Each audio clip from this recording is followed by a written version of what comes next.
Greetings, everyone. Welcome to Artcasters number, I think it's 133, if I remember correctly. Once you get way up in those numbers, you start to lose track. But yeah, so we have a special guest tonight. Original Artcasters host Kevin Cross is with us. It's been a while, Kevin. Hey, everybody. What's going on? Good to be here. Good to see you guys. Let's start off. So where can everyone find you, Kevin? You can find me in Portland if you want to stalk me. There's a couple places I like to hang out. There's a couple skate parks around town. I might be there on a given morning. Other than that,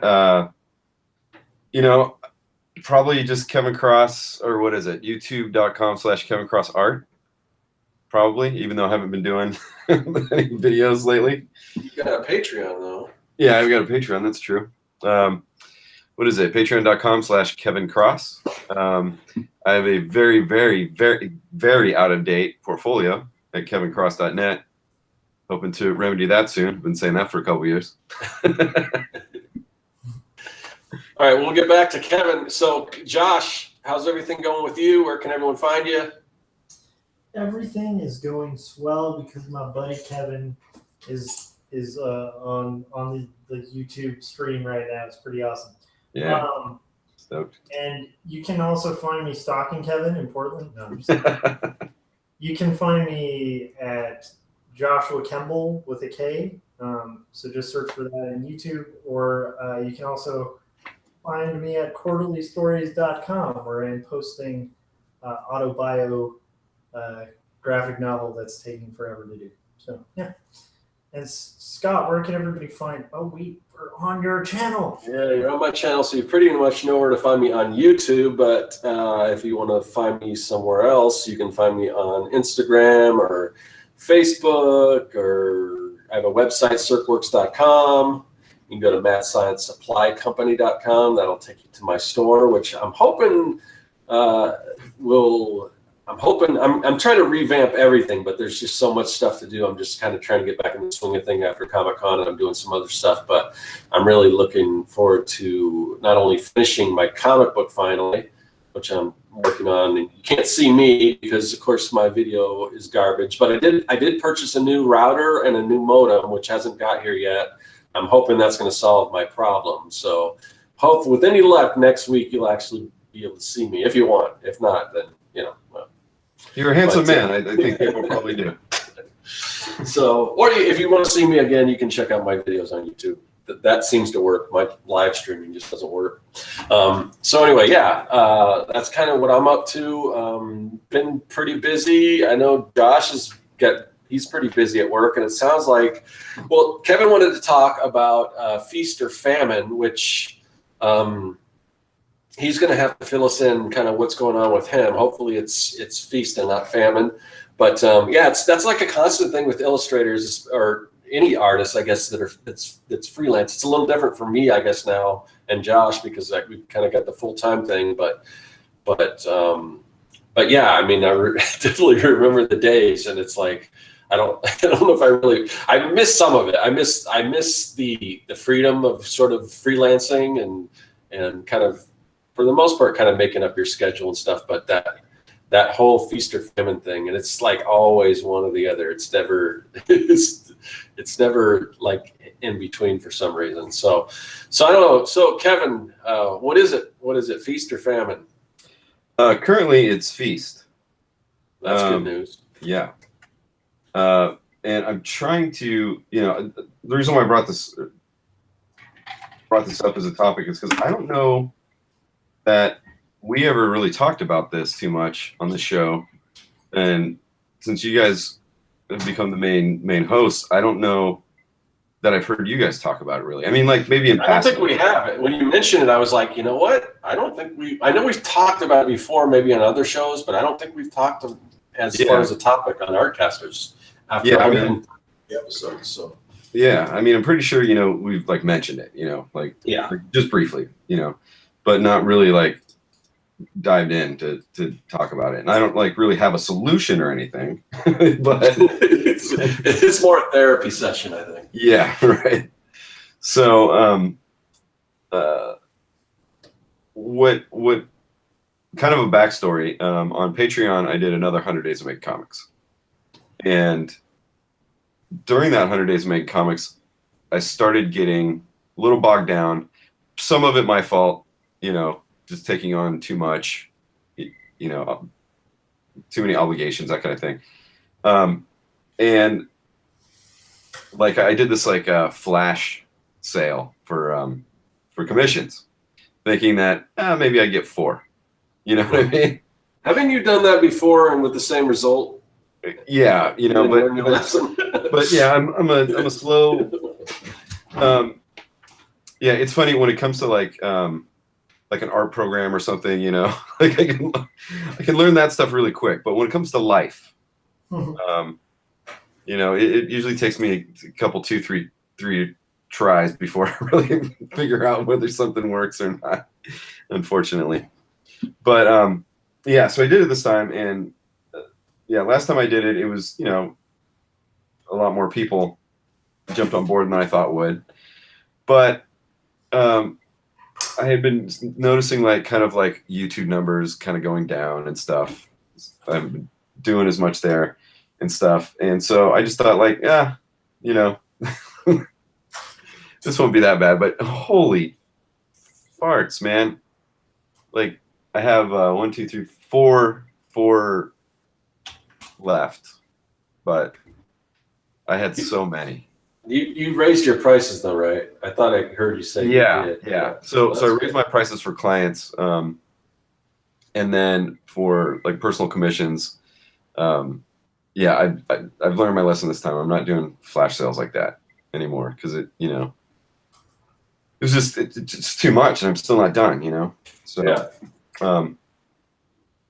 So anyway, so I was having some obligations, plus trying to do the 100 days and get the videos, and how the videos are when you do those, they take a while. And so anyway, so work started picking up a little bit, but it was okay. It was doable. And then all of a sudden, in the past couple weeks, I'm not complaining. It's just kind of difficult to keep up with. I just I was really stressed out one day, and I'm working on this job for a client. It's about to end. I'm like, oh man, I don't have anything else coming up. Like an hour later, I had something else. Just, luck of the draw. Next day, I had something else. Next day, I had a big something else. Oh, okay. And then, yeah, so, and then another thing. So I have 4 clients right now, and everybody needs something this week. And we're not helping any because right now, for some reason, you're saying that when you're live streaming, you can't access your computer to work on stuff. Well, yeah, I'm working in Illustrator right now, and what it appears to be is my tablet monitor, because I'm not getting any lag with the mouse. Okay. Just with the tablet monitor whenever I do these hangouts. So, I'm drawing with a brick, but yeah, but it's working. Okay. So it's fine. So anyway, I had a lot of stuff. So I have four things going on right now. Everybody needs something this week, and Monday I had a deadline for Tuesday morning because I try as much as I can to turn the thing in, the more like at night if I've got something, you know what I mean? At the end of the day or the night before the day it's due, so that, on the deadline day, if it has to go that far, right when they go to work or, wake up or whatever they do, they've got an email from me with the thing finished. And, but, you guys have been freelance illustrators, as you know how it goes. There's always revisions. And the client that I had due on Monday or Tuesday, sorry, but finished on Monday, is a really good repeat client. It's a record company that's down there in LA called Outro Records. So if you follow me on Instagram, it's also my name, Kevin Cross. You can see some of the stuff I've done. They're primarily a punk and garage rock record label. So if you guys followed me, you know that that's kind of my bag. But so anyway, did another album cover for them, and they pretty easy. They pay well, super cool people, and they usually go with my first idea. That's always good. They're one of those kind of clients. They're like, no, we hired you for you. You know, we hired you for what you do. So it still took a while because it's still art, but everything came out good and everything like that. But they had to, the guy who runs the label, he had to show the band, of course, so they could kind of double check, make sure everyone's names are right, and things like that. And they're in London, so I had to kind of wait a little bit, and then they came back with all these changes, and they weren't hard. They weren't really to the art. It was more. I had to kind of redesign a layout a little bit with text, but it still fit within the art that existed. But it took a while. And then the template that I was working from turns out was not the correct template, going with like another label or something, or I'm sorry, another printing press or something. So I had to refit things and do a new template. And so meanwhile, I was supposed to be starting something else on Tuesday, and wasn't able to start that until about 5. And then, had a date last night. Everybody wants to hear how that went. It was weird, but that's for the hour show. Yeah. And so anyway, so I did that, and and then today I was up pretty late, and today I was up early working, and touching stuff. That sounds really bad that I just said that after talking about a date, didn't it? But I've had to do something on every, all the clients I have right now. So everyone needs something. So how are you feeling? I mean, is it within reach, or like you really stressing out? Well, a little bit of stress. I'm not freaking out too much. Like the thing I'm doing right now, it's fairly easy. It's a lot of little assets, I guess, for lack of a better term, and me not giving it away or talking about the client, Right. And so that's going pretty quick. So that'll be done. But it's when you have this many clients going on. And this is inevitable whether you do or not too. There's always the easy one, or a couple easy ones, like right now. I'd say I've got a couple easy ones. There might be a lot to the projects, but easygoing clients nonetheless. But of course, I have this one client who, it's a 3-month job for this one client actually. But something is due every week, and they need to get back to me. Need to move ahead, and they wait until the last minute to do that, and then they change their mind. And now we're behind schedule because of them. But the schedule in the contract, I have to stick with, to keep up a professional, look at it. You know what I'm saying? What were you gonna say? Yeah. I was just going to say, doesn't your contract stipulate that it's contingent on getting feedback in a timely fashion from them? It is, and this is a local client, so I see them. This is for a complete branding package for a local business that's coming in my neighborhood, and so and they live in this neighborhood, so I see them pretty regularly, and they they have to pay me every month while I do this, and they drop off cash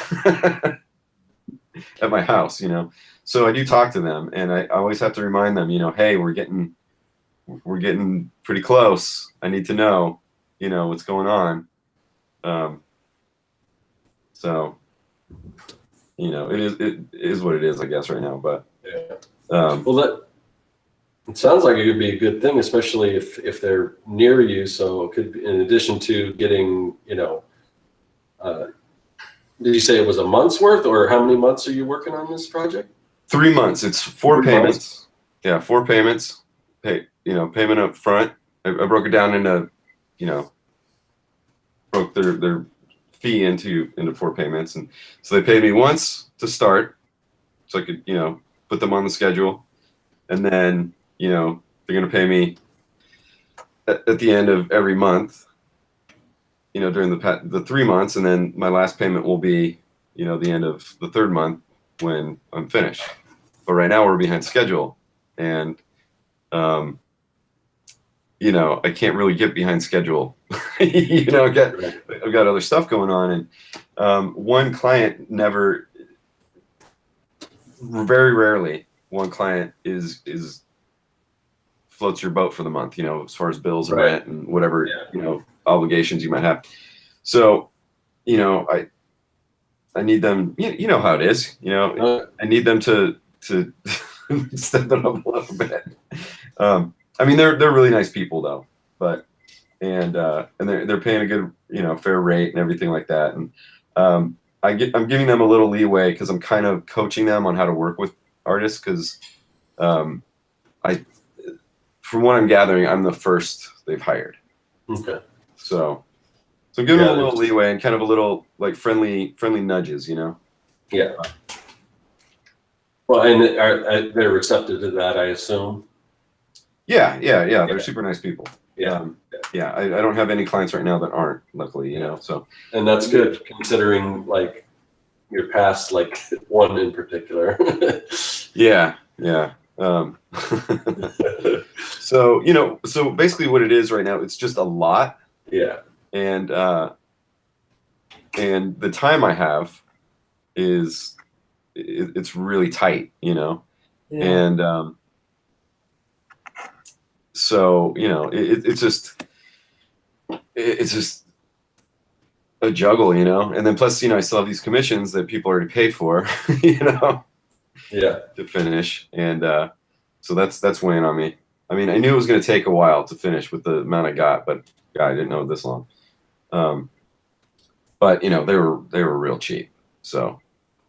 Yeah. And just for our, people that are listening that maybe aren't at your level yet, that want to get into doing, art professionally, they might be saying, well, that's a nice problem to have more work, but it's not always that way. And that's kind of what this topic is about. Yeah. So, I mean, we want to kind of prepare people for this because, I mean, while you're super busy right now, I imagine just previous to that, you're probably struggling a bit, and that's always the way it is. So, I mean, I guess, what can we do to kind of figure out this balancing act? I mean, yeah, I mean, I've had balance before, but it was fleeting at best, I guess. Like there was a time period when I was working solely to get work with an agent, and but even that got real crazy because they were giving me kind of a little too much at one point, and that was also around the time I had become a new father. So it was like, how it is. You guys are dads. Those first few months, man, there's no sleep. But yeah. So I think to kind of get that balance, and I try to choose my words. I sort of feel like I'm in career recovery right now. mm-hmm. In a weird way, and it takes time, I won't blather on about it too much, but, got divorced, big life change, went down to LA for a while, and now I'm back in Portland. And so, it just feels like career recovery. So I'm super busy and super grateful for it. So I know I can get to this point eventually, but what you got to do is, while you're working, is still hustle for other work, which is another job in and of itself.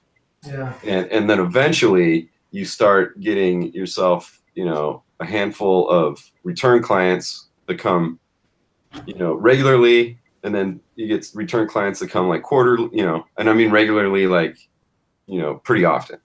And then you start getting your return clients that come like every so often, maybe, and then you get that client that comes maybe once a year, and there's a return. And so trying to get back to that, like getting return clients and stuff and building that back up, and that's starting to work. But in the meantime, you gotta hustle more work, because so this week and probably part of next week is going to be absolutely crazy.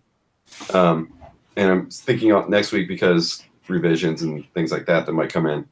That will probably, and then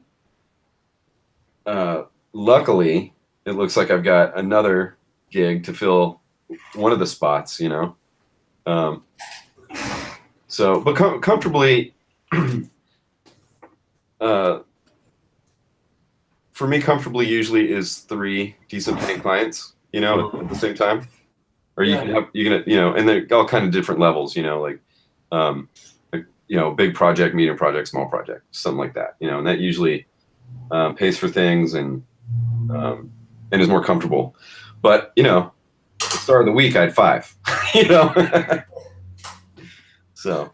But it sounds like you've got a couple local clients, because I know one of the issues you had with living in Portland, you just said that there's just, I don't know if it's the amount of competition because everybody there is an artist, or there's there's a lot of work to go around. But if you're able to pick up, because it doesn't need to be local work. I mean, as an artist, you can work anywhere, but it always does help to have maybe a couple of those local clients. Yeah, well, really what the main problem is, as far as local stuff goes, it's because I just have one local client right now. It's just that the branding for the new business, but everything else is like 2 in LA. They're just all over the place. But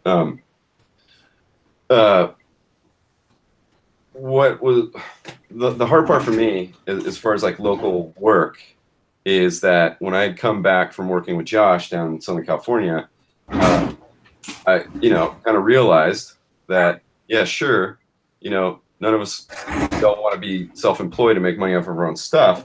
But in the meantime, it sure was nice to count on something. And, I lucked out because I got along with people down there. And, one of my brothers from another mother was their art director. So, so that was a good situation. But just, being able to count on something regularly was really nice. And so when I got back here to Portland, I was looking for some of that, and it's harder to find here, and the pay is way, way less, and the cost of living is way up. And that wasn't always the case, though, right? No, that wasn't always the case here. Yeah, I mean, that's another thing about economics, but as far as the economy here or whatever, but so there's some big companies here, like Epson and Nike and Adidas and, a bunch of others are here. And I got some interviews with some good places, but because of my child and parenting plan, post-divorce, I would have to leave in the middle of the day a lot, go across town, and that was a deal killer for a lot of people. So I have to make freelance work, maybe I'll start driving for Postmates or something. I don't know. In the meantime, but it's working right now, and I don't want it to stop. Right. Now, the other thing about Feast or Famine is we work alone. I'm not an indoor kid, really. So I need social time, because I realize that I get real depressed if I don't have it. So So there's that juggle too. And to me, that kind of fits in with feast or famine because, you know, it's all about finding balance, I think. Yeah, I've been noticing that too with myself. I'm like, and I don't know if it's the case everywhere else, but to me, like we're in the middle of summer. At least it feels that way because it gets so hot here. But maybe we're just beginning summer. But it's like it's summer, and it's like I haven't really like been out or done anything, you know. And then kind of, you know, in the summer here, it's kind of like people do tend to stay indoors. It's kind of the opposite of like the Midwest or somewhere where you're snowed in, and everyone in the winter you stay inside. It's kind of the opposite here. But you do want to go out and like go swimming and stuff like that, do all that kind of stuff. And I get so, you know, sometimes I get so involved in the hustle that I don't get out. I'm like, I really need to go out and do something. And I try to find little things here and there. Mm-hmm. But it just seems weird that it's like summer and I haven't really done much. So I definitely know what you're talking about there. Yeah, I mean, it's summertime here too, and you know, Portland, Josh can attest to this, is very dark and depressing for 9 months. So, you know, once, you know, it was 80 today or whatever, and you know, once that starts happening, everyone's out, you know. Yeah. And so I always get like a little like, you know, bummed if I can't go out, but yeah, but you know, I'm finding that balance. Like I said, I went out on a date and everything, and that was going out. But you know, and then try to go run every day and all that kind of stuff. And but something else, you know, that I think is important that kind of helps with the feast or famine stuff. If you want more feast, is you got to go out.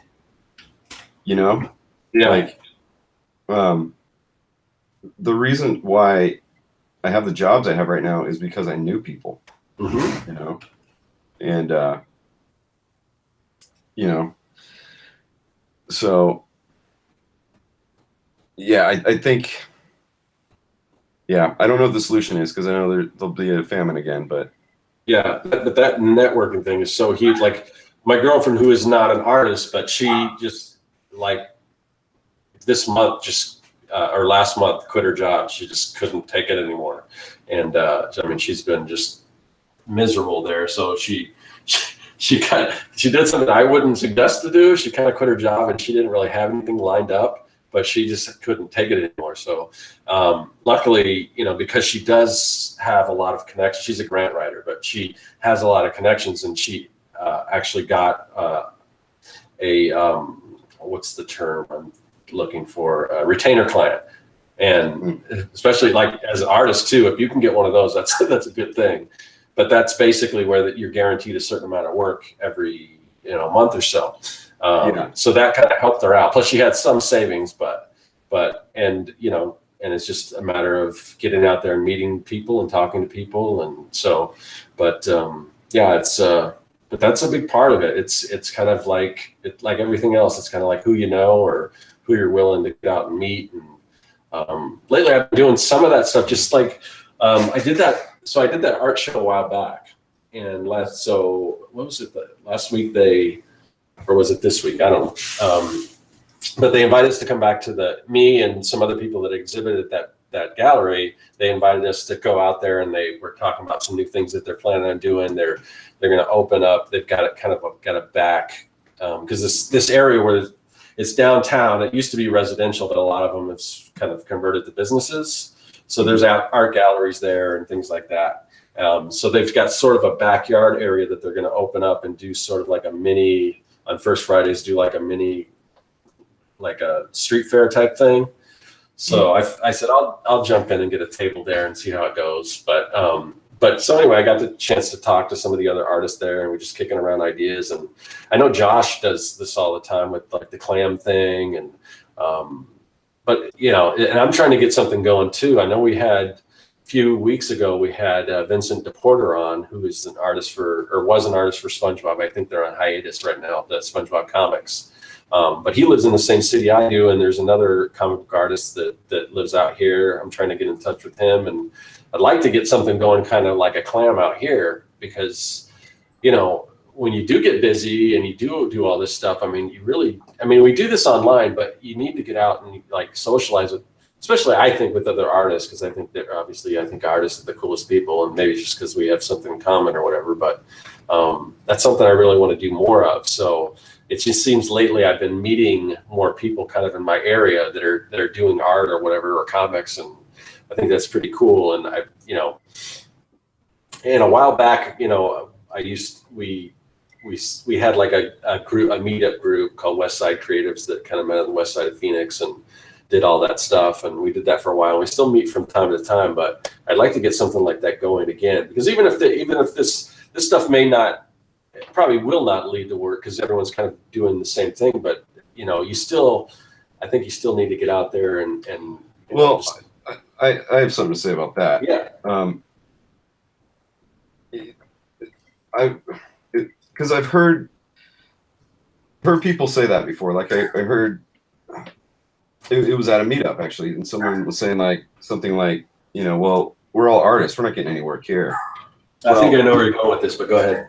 Yeah, and so what that did was made everyone go, wow, you're a dick, you don't want to be here, huh? Mm-hmm.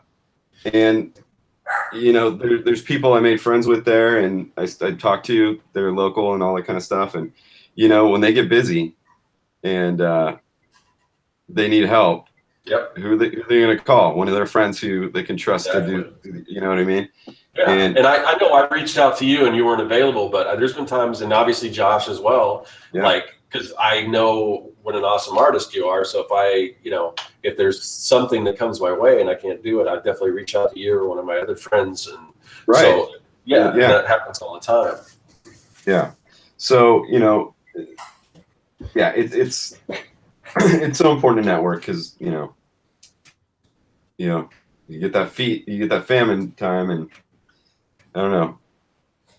Yeah, I think there's so many awesome things mentioned, and like, to me that's a huge struggle. Always was as a freelancer. It still kind of is. It's like, I think Scott, you were saying something like there's feast and famine with freelance, but I kind of feel like it's similar in the workplace and creative teams, because usually it's either slow or it's like insane rush. Right. And there's usually not like a medium, Yeah. I kind of feel like it's tough to navigate. It's always been tough for me to navigate, like especially during freelance, because there's a part of it where taking a ton during the feast is like necessary. It's like you're hibernating, like you're storing up for the winter, and it's like, so it's really hard. I don't know. I've always found it really hard to navigate. I never found that like kind of perfect line. Although I do think once you've like you were saying, Kevin, where you're talking about like kind of reestablishing it, it's like I do feel like you're probably going to be hitting that point soon where you'll be able to kind of like turn down work, Yeah, I mean, I've already had to do that in the past couple months. Yeah, so there you go. And so like, but that's such it's just a weird place to be, because it's like, at least for me, I'm also one of those people who I like taking on work. So it's really weird for me to say no to something, I'm still well, there's that fear too, I think, of like, okay, if I can't do this, does it make me look like a flake? Like, if they try calling again, or Well, it doesn't, because Kevin will just go back to what we talked about before, because if you can't do it, I assume you're going to try to refer it to somebody who does. Yeah. So not only can you get one of your friends some work if they need it, but you save face with that client, and they, maybe they work with the person you recommended, or maybe they come back to you and said, hey, you helped me out, or whatever the case is. But yeah, I never just say, no, I can't do it. I try to help whoever is out, and try to find them somebody who can, Yeah, totally. Yeah, that's true. Because that does make you look better. And, sometimes they do prefer the person that they end up going to. Yeah. And that's fine, but it still makes you look good, helping them out. I think that's really important to you know, not to sound like one of these inspirational YouTubers or anything, but like to give someone else value, you know, Yeah.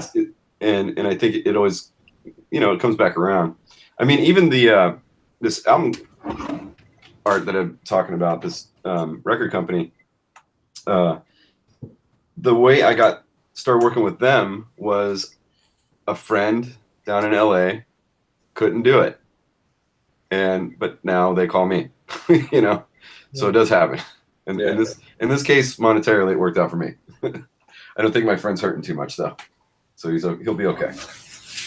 Yeah, I think that's a really good point. And like, hey Josh, can you get a little closer to your mic or speak up a little more because you're kind of a little harder. Blocked here. Oh. Can you hear me now?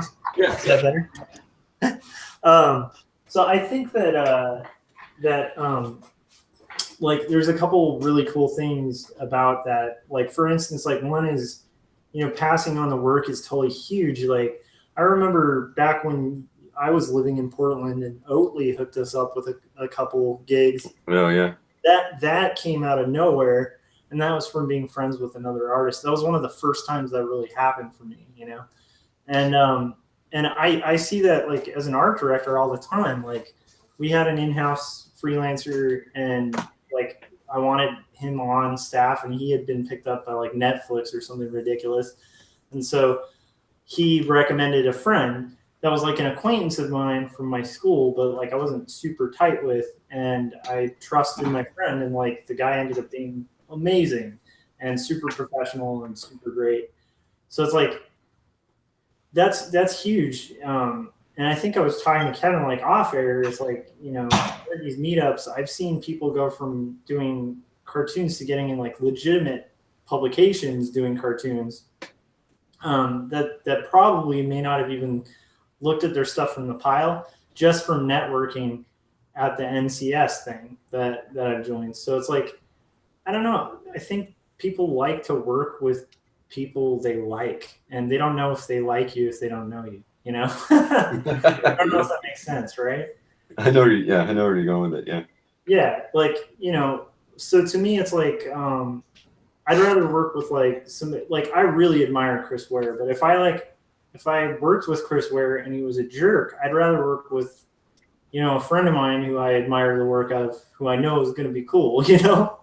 The point being, like, it's just like, I think that goes really far away. And I think I can attest to the fact, just having worked with you, Kevin, it's like, you're a cool dude. You're easy to work with. So it's like, you're always going to get rehired, I think, by clients. And that's something, like, honestly, I think when I was younger as an illustrator, I didn't quite get that. I was just like going to be the hotshot badass who shows up and does the art and everybody off and leaves, you know? Like, yeah, totally.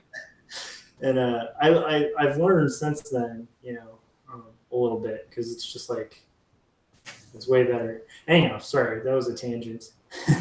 Am I still kind of cutting out on audio? Sounds good on my end. You're okay. Cool. So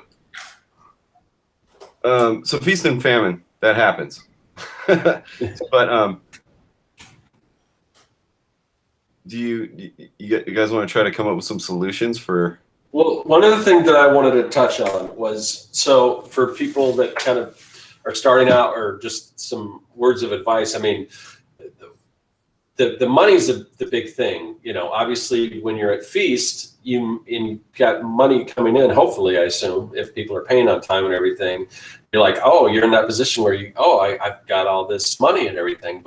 But you really you have to prepare for when you're back in that famine period. So that's a big thing. And I think most artists, just because I think their nature and because it is so difficult to kind of, you know, generally make a living as an artist, we tend to be able to live pretty lean. So, you know, obviously it's a good idea that even if you got money coming in, you want to put some of that away for the lean times and everything. And I remember being pretty good at that, but it is kind of difficult, you know, when you have money coming in, that like, well, you know, I can't just go out and go on a spending spree and everything. So how do you go about, do you guys have any advice as far as that? Like, what do you do as far as like kind of allocating what money you need to live on and maybe a little extra, but put some money aside and just be prepared for when things start to dry up a little bit? Well, I mean, I guess my best advice is what I've done is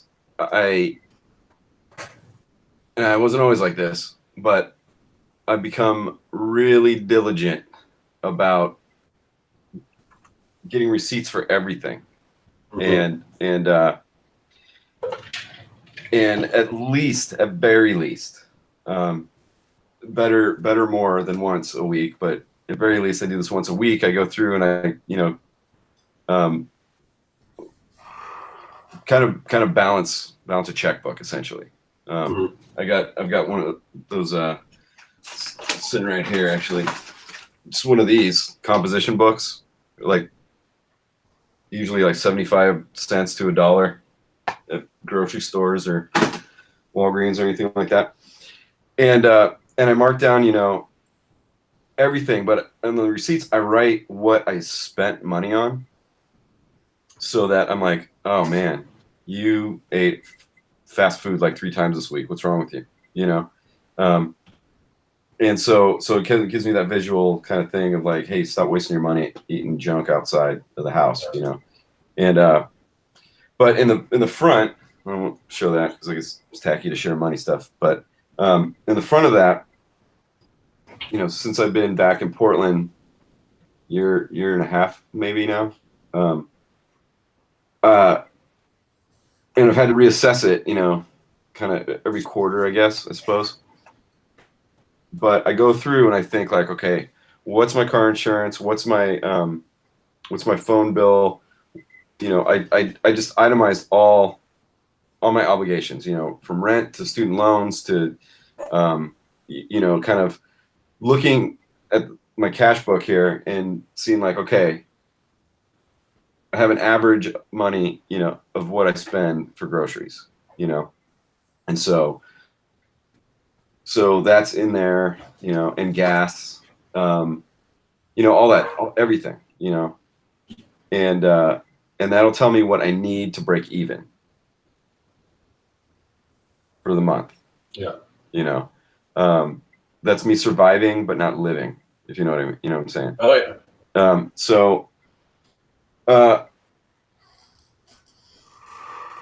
And then that gives me, also lets me know how much I need to make, how much I want to make, so that I don't become a homeless old person or, something like that, and then,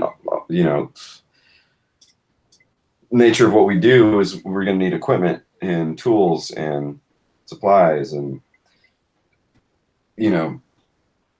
so that's, as far as the money thing goes, that's how I keep up on it.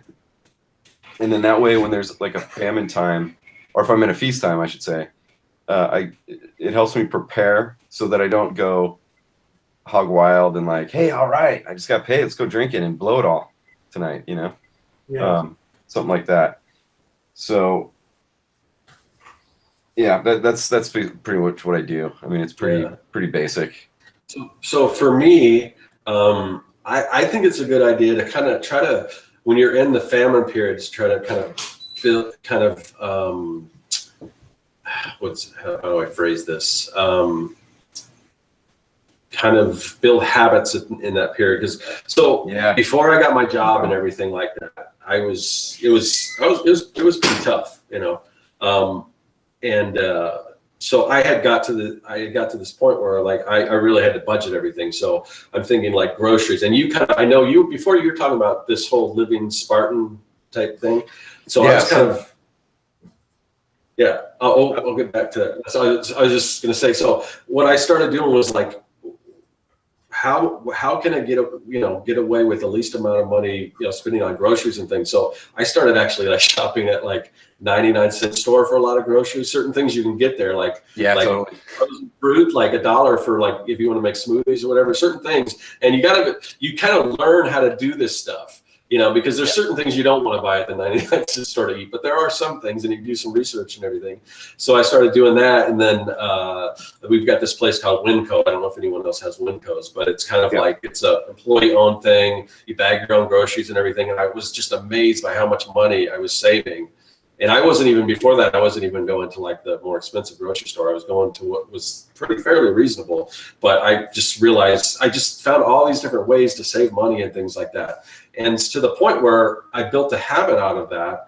And when I got to the point where I did get a job and everything, and if I needed to, I could afford to spend a little more money, I still to this day, I'm going to 99 cent store to get these things. And then I'm going, here to get this. And so I still kind of, I'm still kind of have that habit. And basically, I very rarely, like sometimes I'll go out with my girlfriend, we'll go out and eat or whatever. But for the most part, I make almost all my meals at home, especially with kids, I cook pretty much, because that gets expensive. Even if you're going to like a McDonald's or something, that stuff adds up if you're doing it all the time. You'd be amazed how much money you can save by eating at home. So, I kind of built these habits, and even now that I do have a full-time income and then some extra work on the side, I still kind of stick to that. So when I do get to the point where like my computer just now, where I had to invest in a new computer, I had that, and I don't feel bad about spending money on that kind of thing, because that's an investment in my company,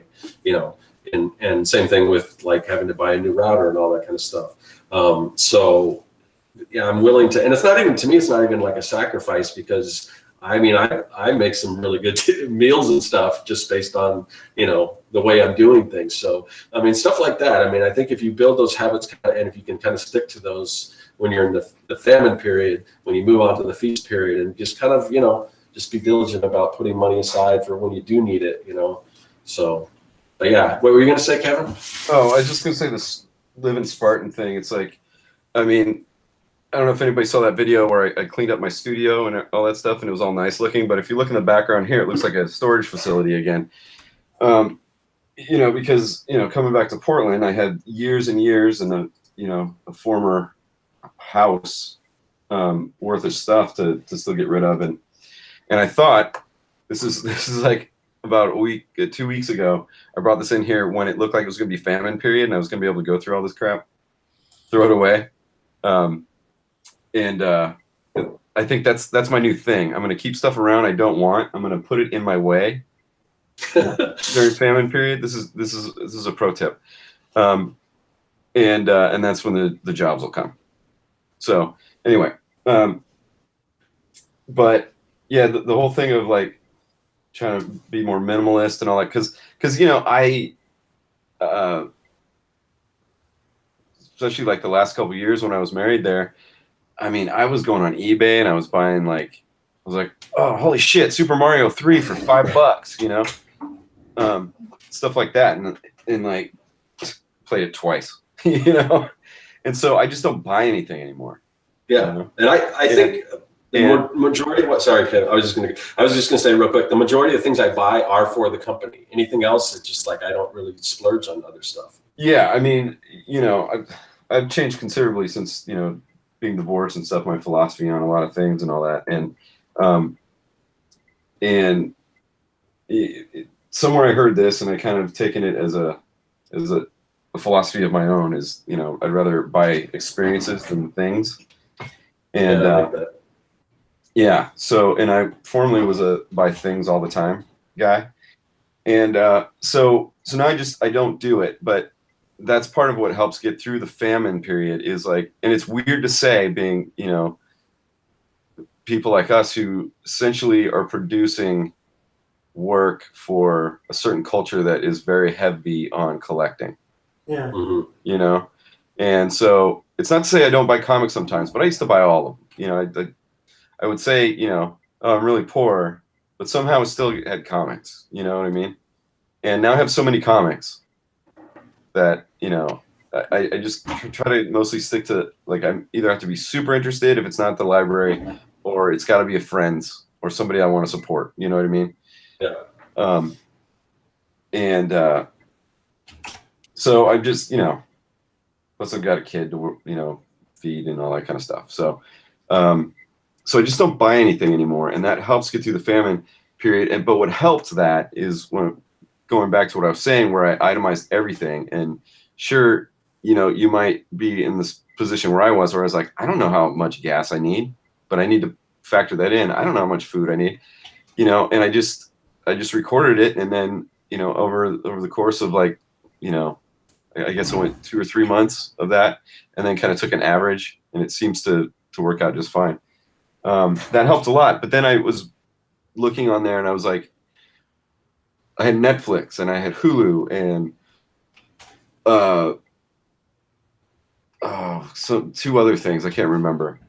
And then I was like, but dude, when do you have time for any of this? Yeah. And so I now, and not to be a snob, like, because we all remember those people who are like, I don't watch TV unless it's PBS and blah blah blah. Yeah, not to be that, but at first I had some FOMO. Everyone's talking about like the new cool Marvel show on Netflix or something like that, and now I just don't miss it. I just don't miss TV.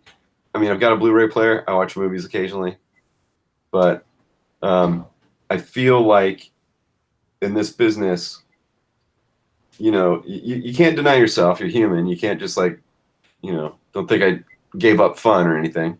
But it's, I think if you want to get anywhere in here, you really have to be more of a producer than a consumer. You have to be more of a doer than a spectator, and maybe so, it's not to say I don't like binge watching a show, and sometimes I do, and I'll go to a friend's house who wants to do that, when I can, or if I can. And I've even had to, like, all these friends like, oh, just use my Netflix, just use my HBO, and I'm like, yeah, when Game of Thrones comes around, I'll use your HBO, but right now, don't give me your thing, don't give me your login, Yeah. So not just because, so I got rid of that stuff because of the money, but then the byproduct was seeing that I'm more productive without it, even though I wasn't watching that stuff that much. I was mostly pissing away money having that many things, streaming services. I don't know why I stumbled over that. But so kind of what I was thinking too, that I think is really important when you're going through famine. Obviously, if you're going to be freelancing, you got to hustle more work. But I think it's really important for us as artists, not just to make money, but kind of for lack of a better term, for our soul, is to make our own work and turn those into products. Mm-hmm. Kind of essentially think of some side hustle stuff. Yeah. That's your own stuff, whether that's, making YouTube videos and funneling that into a Patreon, or, t-shirts, mugs, whatever, prints, and also easier said than done. all of this is easier said than done. Yeah, I know, because I know you had a plan where you were going to put out a new shirt design every month, and I do that stuff too. I mean, there's so much stuff on my plate that I want to get to, and I'll get to eventually, but just trying to. Well, it's sorry, I didn't mean to interrupt. No, I was done. Yeah, it's like that's another thing. Going back to like, I need to kind of mess up or bury myself a couple times before I really learn. Beginning of this year, I was bright-eyed, bushy-tailed. I was about to do another 100 days of making comics, and just for Patreon, I was stoked to have just exclusive stuff for that over there, and I was just like, oh, and I'm gonna do shirt designs. It's gonna be awesome. One every month at least, because I was thinking I was gonna do 2, but I wasn't gonna say that, and then all of a sudden it was too much, because I mean, you know how it is. You got kids. Yep. I mean, you have a girlfriend, but still essentially like a single father, Yeah. So, so yeah, so it's harder harder to do than what we're saying, I guess. But it's doable. Things like you can at least do a little bit. I think it's important to shoot for the stars, and then be happy with where you get. Like shoot really high, because you might get there. If you shoot for, what is it? I don't know if this is a phrase or something, but shoot for the stars. But if you hit the moon, hey, you hit the moon, you know? Yeah. I've heard that. So, there's a couple things that thinking back, like, really helped me. And one really, like, I connect a lot with the idea of, like, getting rid of Netflix and stuff, because there was a long period of time, especially my first, like, 6 years of freelance, I didn't really do a lot of consuming of, like, anything. And so, like, I wouldn't have TV. I still, to this day, don't own a video game system because I have a really addictive personality. And so I will just I'll blow hours playing a video game. And that's hours where I can do stuff, or, like, spending time with my family. You know, like, it's weird. And so, like, for me, it's been interesting because I've almost had to unlearn some of those habits, because I had gotten to the point where I was so, like, just work oriented that I didn't really do much at all for fun. And so, like, the last year or so has been me trying to kind of pick up on that other stuff that you were talking about, which is, like, just hanging out with people and enjoying company and stuff, which actually ends up being professionally beneficial, and it also gives you fuel, you know? Because it's like, otherwise you get burnt out. At least for me, I got really burnt out without, like, because I was to the point where I wouldn't even hang out with people, because I'd just be like, well, I could be working on comics, or I could hang out with my friends. I'll work on comics, like, all the time. And so it's been really, it's interesting. It's like, you really do have to kind of build a little bit of that habit, I think, at least for me, I did, in order to kind of retain a freelance career. But at the same time, I think I had built it so much that it's still kind of affecting me to my detriment. I don't know if that makes sense. Yeah, it does. Like, the first shirt that I did this year, you know, because, you know, people who watch my YouTube channel, I went through some shit. And so I've kind of adopted this, like, what comes across sometimes is a really hard line for some people sometimes. You know, this whole, like, oh, you gotta be a warrior and, you know, go at it and get what you want and blah, blah, blah. And so I did this shirt that said "relentless" on it, in you know, then a little banner that was the Latin for "Don't let the bastards beat you down." Yeah. Right. And when I made that shirt, I think what was in my head for this year was, I'm gonna just worry about work and being a dad. I'm not gonna worry about chasing chicks, because that kind of happened. You know, I was like, not doing any of that. I'm just working on me, my stuff, and, you know, I'm gonna be real relentless about it. But what happened is, going full circle to the beginning, is thinking that this idea that I just had to constantly work, and that was gonna do it, you know. That was gonna be relentless, and I've changed my idea on that, because what happened is, and, you know, I know probably at least a couple people, one or two might be here, that are on my Patreon, and you know, I talked about a lot about this kind of, like, overdoing it, you know, being overloaded and stuff like that. And so what I found is, the way to be really relentless is kind of the cliche of work smarter, not harder. Yeah. And so, I think, like, it's really all about balance. It just seems like everything works out better as far as getting it done on time, getting it done with quality, instead of, like, falling behind like I did, because I had too much. I wasn't sleeping. I was burning myself out, you know. And like, I don't know if you guys ever watch Gary Vaynerchuk on YouTube, or, you know, I'm starting to completely disagree with him.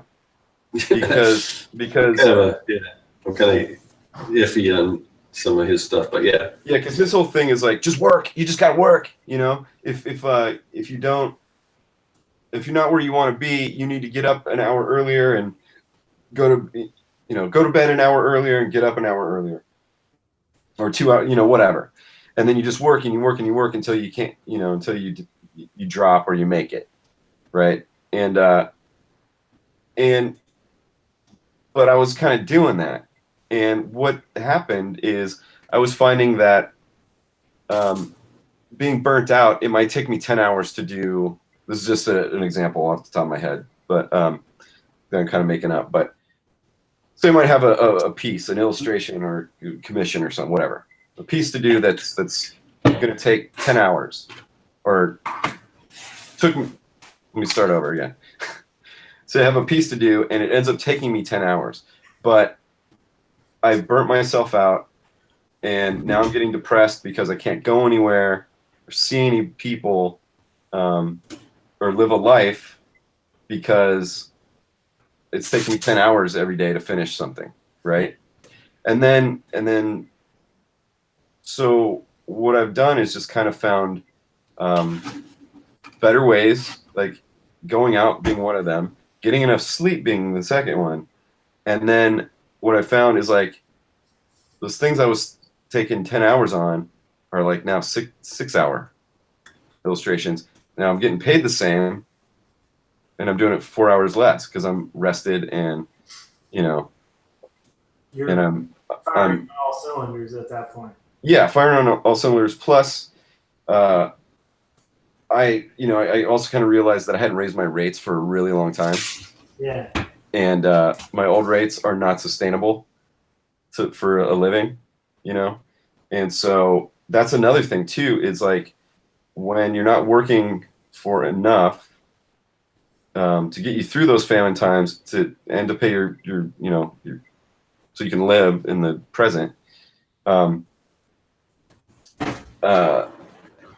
You just gotta, you charge more, as your experience dictates or whatever, is, so that it's fair, not to be a rip-off artist or anything, but so that it's fair, and then you don't have to take on as many clients, and then you're still making the same, but you have more time. exactly. Yeah, Does that make sense?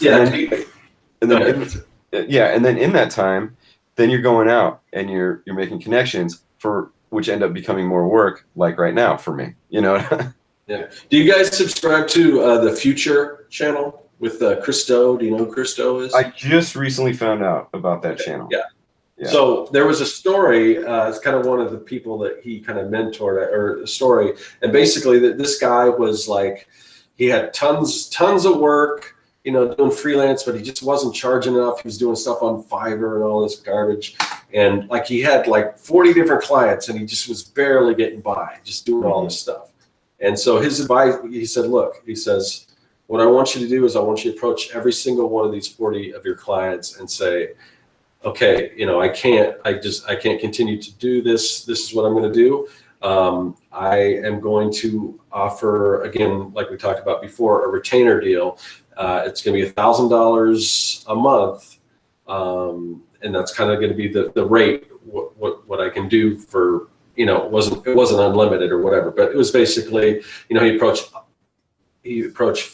whatever, how many clients he had, 40 or 50 of these people. They all went away except for, I think he said 4. And out of those 4 people, he was making more than he was with those 40. Yeah, with that deal. And so with that happens with that kind of stuff, which is my experience now as well, is that you do better work for them because there's certain arts where if you are down, depressed, and lonely, and I'm specifically talking about music, you make great things. I have not found that in illustration. When you're down, depressed, and lonely, you're stressed and you don't make great things. You know what I mean? Because you're trying to hurry up and get the next thing, and but when you work like that and you're charging more, you actually you turn out a better product for for your clients, and Mhm. that's going to cause more repeat business from them, as well as, you know, their buddy who also has a business, or, you know, or a client of theirs who needs work, you know. So Yeah, for sure. And I think another thing to just keep in mind with that too is like, you know, if you underrate yourself, it's exactly like Kevin was just saying, that like working smarter, not harder. Because like once again, if you undervalue yourself, it's like you'll be working 50 hours for what you could make working 5 hours sometimes. mhm. And it's like, I don't know. I think even with valuing sales of products and stuff, I've seen people sell products for like $5 a print or something like that. And it's like, so if you sell your prints for like $5 a print, then you sell 10 prints and you've made $50. If you sell your prints for $20 a print, you sell 3 prints. You know what I mean? It's not it's not rocket science. It's just like, dude, you don't like you're making it easier on yourself by doing that, by charging the value your work should be charged. And that, but it is this negotiating thing too, because at the same time, you got to eat, you got to make a living, and it's a juggling act with being an artist. I mean, I I still haven't found a perfect balance with that for myself. Like even with professional work, you know, where it's like I don't know. It's just a hard one, you know. I don't know if it makes sense, but Yeah, it does. It does. Yeah, I mean, again, a lot of this stuff like that, it's easier to talk about than when you actually put it in practice, you know, because then you can second guess yourself, and am I doing the right thing? Am I, you know, is this too much? And I tend to now think, if I think, is this too much? No, it's not. You know? Yeah. that's though, because like so that's one thing I wanted to touch on too, was like the times that I've had the most success in my career as an illustrator, like the art that I made that ended up in like design annuals and stuff like that, like all of that stuff was stuff that was made during feast periods, like and during weeks where I'm like, I have no idea how I'm going to get all of this done. It's insane. I don't know what I'm doing. I'm just taking on. And a lot of the times, like those little periods, it's like these flash periods of just tons of work, and then they go. And in those periods where, like, if you really try to tackle it, I think you kind of get in this zone. Like you were talking about, Kevin, where you like when you're rested, you just kind of knock things out twice as fast or whatever. Yeah. It's kind of similar when you take on a lot of work. You get in this zone where you can just like, it's like you can just ink without thinking. Like, Yeah. yeah, go ahead. Yeah, especially, you know, if you're charging the right thing, like I said, you know, then you're not as worried. So you make better art, produce something better, because you're not so worried about eating. Oh You yeah.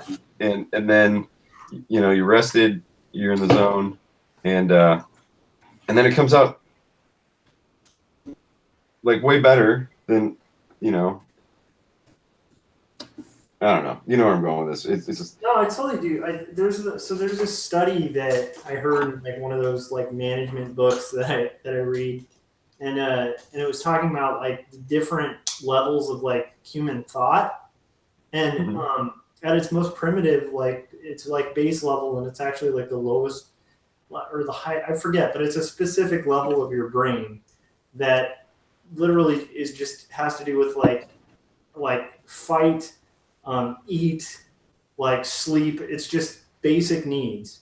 And like if that part of your brain isn't fulfilled, then it's like hard to get into higher levels of thinking, because you're literally stuck in this kind of just survival mode, you know?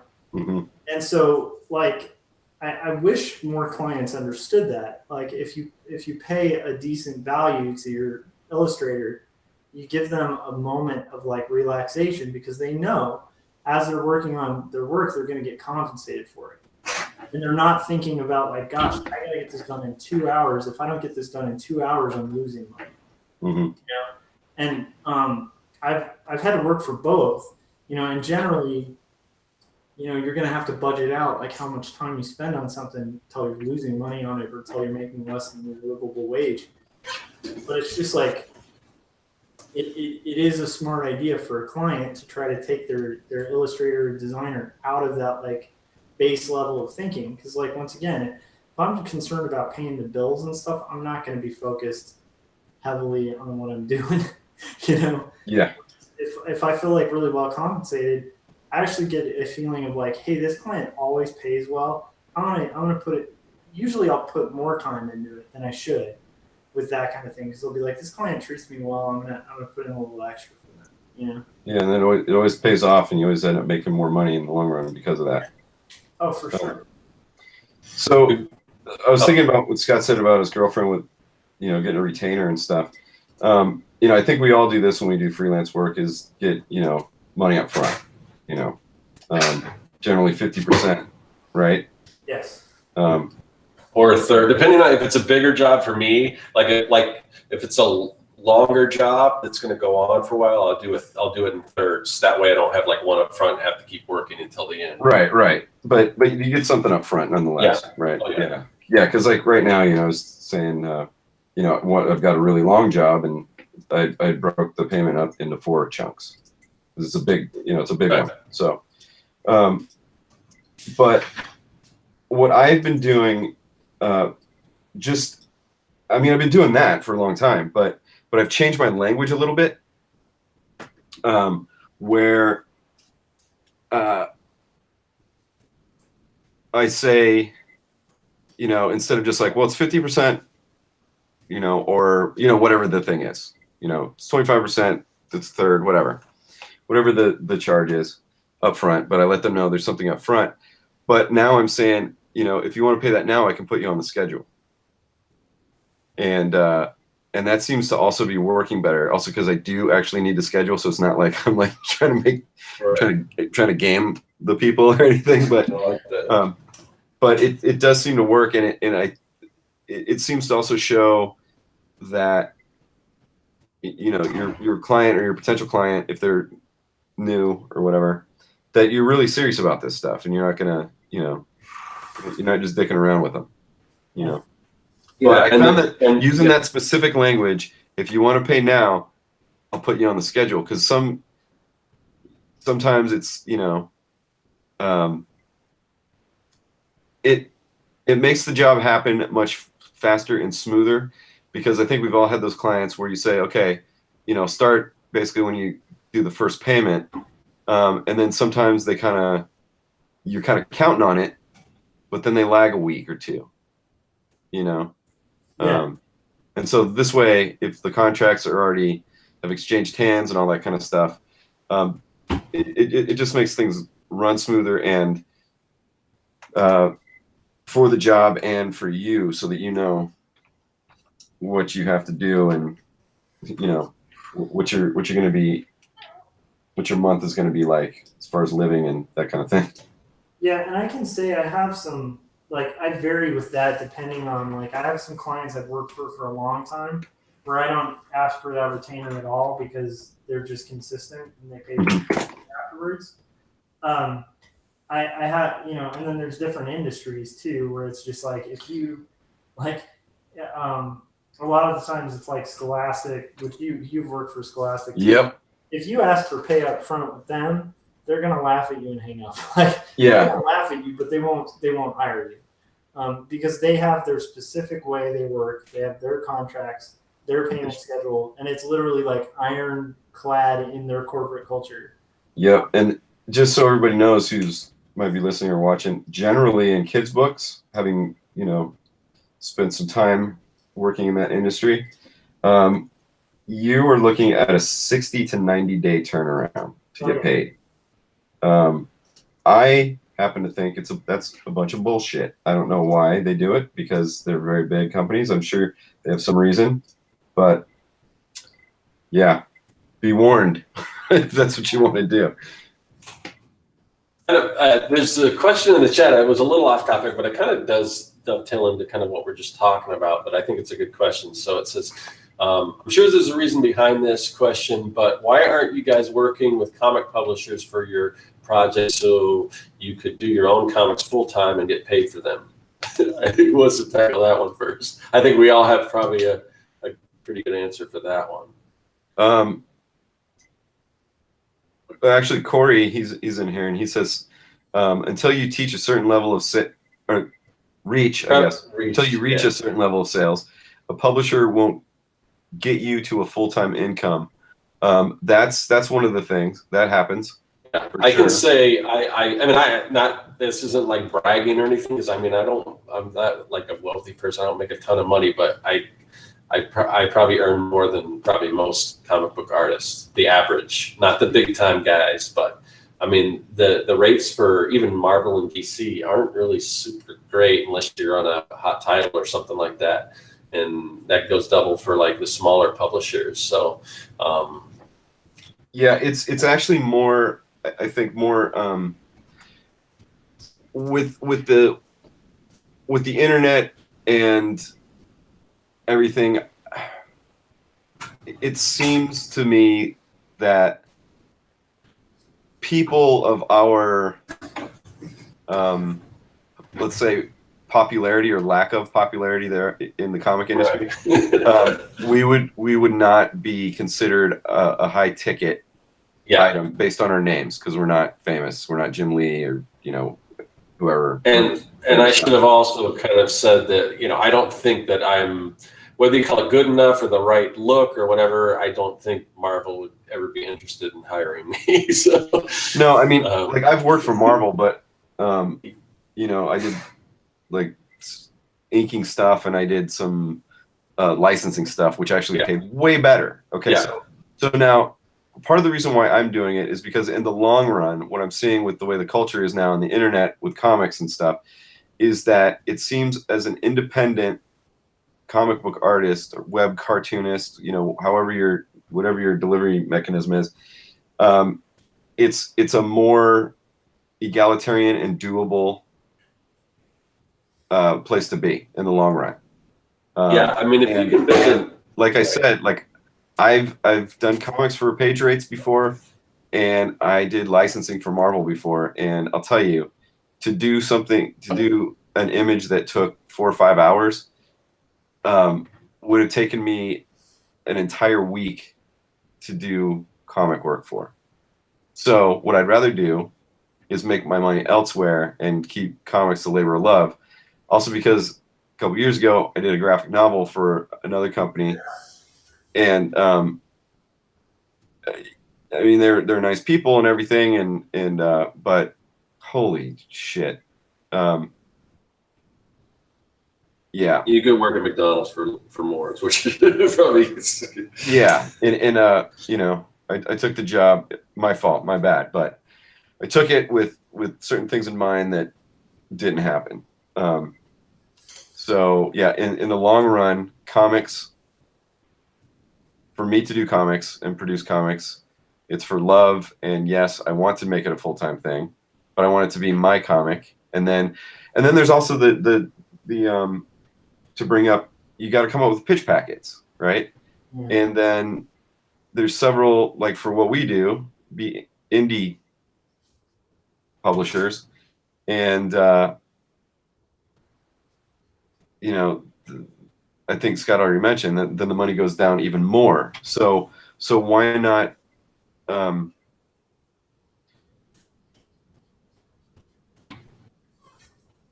produce it myself or ourselves? You know what I mean?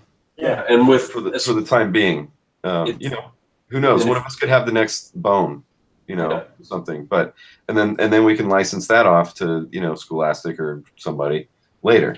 Right. But with like Patreon and YouTube and Kickstarter or Indiegogo or any of that kind of stuff, I just see independently produced comics doing really, seems like a lot better than what I'm seeing from numbers and stuff from even Diamond and things like that for some mainstream comics. Yeah. Mainstream comics are going through a weird thing right now. I feel like it seems like there's a lot of political infighting. Oh yeah, it's crazy. Yeah, and so you know what? I don't want any of that. Comics are supposed to be fun. Exactly. Yeah. I think for me, like the answer with that too would be like, I mean, I think that question sounds a little like, I don't know. It almost sounds like it doesn't come from a place of like, it's not like you do comics and you're good enough and suddenly you like, walk up to a publisher and go, here's my comic, publish it. Will you publish it? And they're like, yeah, let's do it. It's also, there's a very difficult gateway to it. And then to get into making comics where there's real money or like legitimate distribution or like decent print runs, um, it's a whole different game. So to me, Yeah. that's like I'm not opposed to a publisher. I actually like honestly, I would be stoked if like Pantheon called me today and was like, we want to put out your book because it's like, dude, Pantheon has distribution all over the world. They'd have it translated in every country. That'd be awesome. They put a lot of money into the printing. It's just like, okay, you tell me, like whoever in the chat, how do you just shoot an email to Chip Kidd and say, hey, can you like pass me on to like, Pantheon, like it's like the big wigs at Knopf and stuff. So there's this whole method with the kind of publishers I'd be interested in. I'd have to craft a pitch package, just like Kevin was kind of touching on. I'd have to, and this is not necessarily something I won't do. I might do this in the future. I'd have to get a writing rep because writing reps are going to be the people who can get you through to the big publishers, and I mean not comic publishers, I mean the publishers. Right.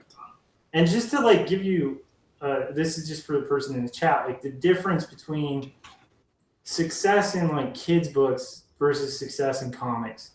At the NCS, I was talking to this guy who had won the Caldecott, and he was just casually kind of talking about like what in his mind an entry level children's book artist makes, which does not touch close to my experience. But this is one of those guys who works for the big kids book publishers, and he's into the point where he can pitch any story and they'll publish it. He was just like, yeah, you usually start out with a small advance, like $40,000 or $50,000. Was not my experience in kids books. He said that, I was like, what planet do you live on, dude? Like my wife's been in kids books forever, and that's not a norm. That advance doesn't exist for everybody. Yeah. But that advance exists if you're one of those people who has like a writing agent. You've crafted this whole thing. You've somehow gotten in through all the gatekeepers, and then also been fortunate enough to have a publisher decide that your book's the one they're going to push. So it's a really complicated thing because there's a lot of kids book artists out there. Go to an SCBWI meeting, or I could go to the NCS and talk to most people in that room who publish kids books, and that wouldn't be their experience. But for that guy, that was a small advance.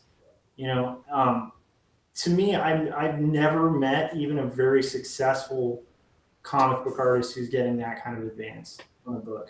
And that's, to him, that was small, and this is a successful kids book illustrator. Because kids books are going to outsell comics. They always do. I mean, the market's bigger, the distribution's bigger, the buyers are bigger. People always have kids and always buy books. So it's like, it's just a tough, I guess that's a long-winded way of saying like it's a tough thing to answer because I don't know if any of us are opposed to the idea of being published by a big publisher. No, of course not. There's just a lot to consider. Yeah, there's all sorts of things. Yeah, it's just, it's just not easy. And being in a niche where, I'm going to hazard a guess that, 90% of comic fans want to make them, and probably 60 are making them, even if that's just mini comics or something, you know what I mean? So there's a lot of competition. There's a lot of crap, but there's also a lot of really good stuff. And a lot of publishers don't have the time to go through all the submissions to figure out what is the crap and what's the good stuff, and then they might not have the money, or your comic that you worked really hard on might not come out for 2 years, And Yeah. so then, you know, I mean, that to me that just feels sad. Yeah, or because I just want to comic out. publisher and they love it, but they just put out a book about depression or whatever. And it's like we can't do depression books this month. Or Kevin used to make Monkey Mod and they just put out a monkey book. So it's like you can't, you know what I mean? Or Scott, they just put out a zombie book. So it's like, oh, we love this, but we can't put out another one of these because we already have it in our line. It gets way complicated. I think at the end of the day, though, like the kind of publishers that I probably could get published by don't like. I know their sales numbers, and I think I could do better on my own, which is surprising to me. But it was a little shocking to realize. I think almost anybody who's been green in comics and they start talking to indie comic publishers and you find out their numbers, you're like, what? Like really? That's a good sale, But it's just it's a tough game. It's a tough hustle just for those companies to stay afloat, Yeah, it feels like a real weird time in comics too. Yeah. Just like the weird behind the scenes stuff right now, and and every other year you hear, well, this is it, the comic industry's dead, So I don't know. Was it I Sketchson? I hope that answered it. What does he say here? All right. I heard some, if not most, don't pay page rates. Curious to know what those exceptions are. Not on the inside. From my experience, when I have done comic book work, it is you do get paid like a project rate, but based on a page rate. Yeah. So let's see. Yeah. So like we beat that one up. Yeah. So yeah, I mean, we're probably at time. Is there anything else we want to wrapping back to Feast or Famine? Anything that we didn't mention that we should touch on or anything like that, or did we do a good job of covering that? I think so. I mean, I think I shared some of my solutions. Yeah. Again, not easier said than done, but I think there was a lot of helpful information. So yeah. All right. So I guess let's figure out. So Kevin, where can everyone find you then? How about go to youtube.com/KevinCrossArt, Kevin Cross on Instagram and Twitter. And usually never say that. And my out-of-date portfolio, kevincross.net, and Patreon. God, does anyone really care about all this? Patreon.com/Kevin Cross. Throw me a couple bucks and I can make more comics. And what about you, Josh? Where can everyone find you? You can find me on YouTube, just searching for Joshua Kemble with the K. Find me online that way, and find my graphic novel at quarterlystories.com. If you want to check it out on mobile, you can also check it out on the Tapas app by searching for Quarterly Stories. And subscribe to it, and you'll get updates on your phone like every Wednesday, which I actually have to update after this thing's over. So, yeah. And you got another show too, right? Oh, yeah, that's right. There's also the 48-hour art check, which will be on my YouTube channel and also on Corey Kerr's YouTube channel. So that's worth checking out as well. All right. And so I think most of our YouTube links are in the description. The other thing that is in the description is a link to our mailing list. And if you're not sure how this works, we kind of go back and forth between Josh's channel and my channel. And we always have a third chair surprise guest usually. And but if you want to know where we're going to be, who our guest is going to be, all that kind of stuff, sign up for the newsletter. We don't spam you or anything. We just kind of let you know, usually about 30 minutes ahead of time. So you'll know whose channel we're going to be on and everything, so you guys can tune in.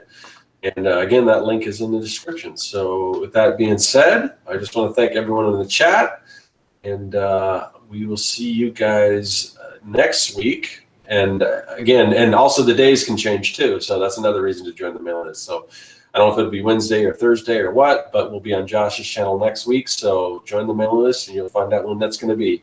And we will see you guys later. Cool. See you.